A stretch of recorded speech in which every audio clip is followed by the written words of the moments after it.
Hey there, traders. If you've been following Mark Minervini at all, then you'll likely know that he went on CNBC last week.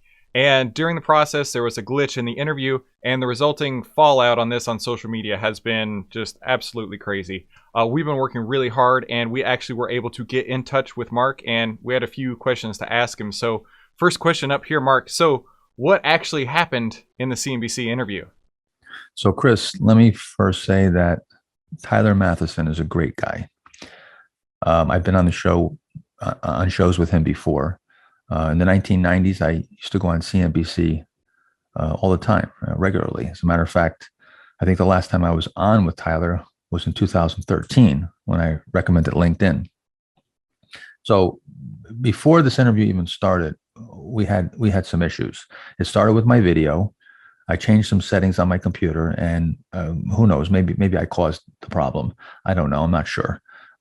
But I started to answer the question about Upstart. And if you listen, Tyler interrupted me. And I don't think on purpose, but he interjected. And then the audio, at the same time, the audio cut in and out. So I paused for a second and I said, "I'm sorry, you're breaking up." I actually heard his question, but I thought we were disconnecting. So I said what I said. I didn't expect the interview to be ended. And then a few seconds later, they cut away and ended the interview. And here we are today. Crazy. Okay, Mark, I have to ask, what does Upstart actually do? Okay, so let me tell you what's unique about the Upstart technology from my own personal experience. We've been using, and when I say we, I mean a business that I'm partnered with. About 3 or 4 months ago, we started using a lender that uses AI algo-driven technology to make loans. And immediately it improved our sales and improved our profits. And this led me to learning more about the technology and ultimately Upstart and being interested in the stock of Upstart. As a matter of fact, we're scheduled to go live on the retail side with Upstart on January 1st. So what's fascinating about this technology and what is referred to as big data, I'll give you an example. Someone applies for a loan, but they have a school loan outstanding and their debt to income ratio is not that great. But they went to Yale or they went to Harvard, which means that there's a good likelihood that they'll get a high paying job, right? This AI technology will pick that up and adjust for the fact that this person is a better credit risk than it actually appears, which would not show up on, say, a FICO score or a loan officer, to pick that up doing it in person. I'm told that this technology will even look at your parents and grandparents, where they went to school, and a history of your lineage to determine your credit worthiness.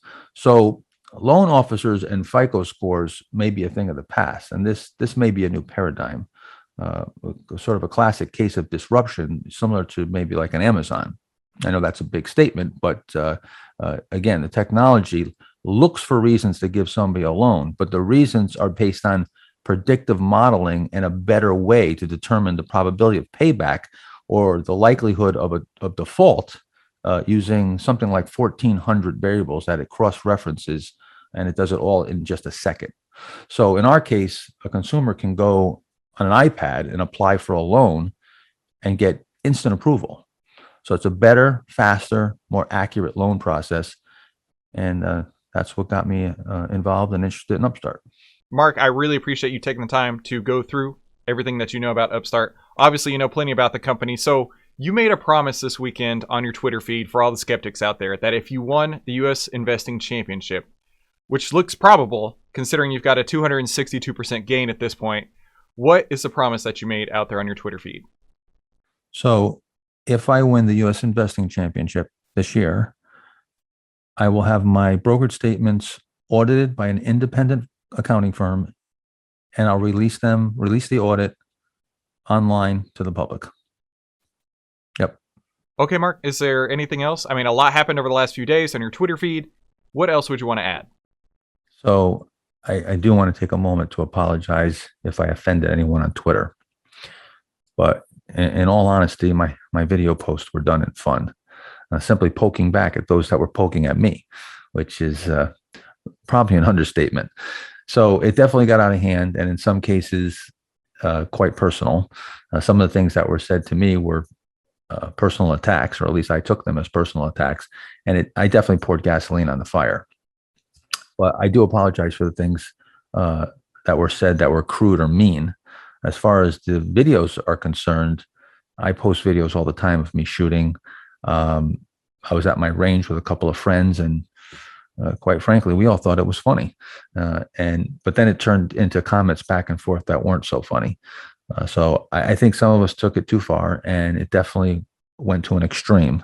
So I apologize for my part.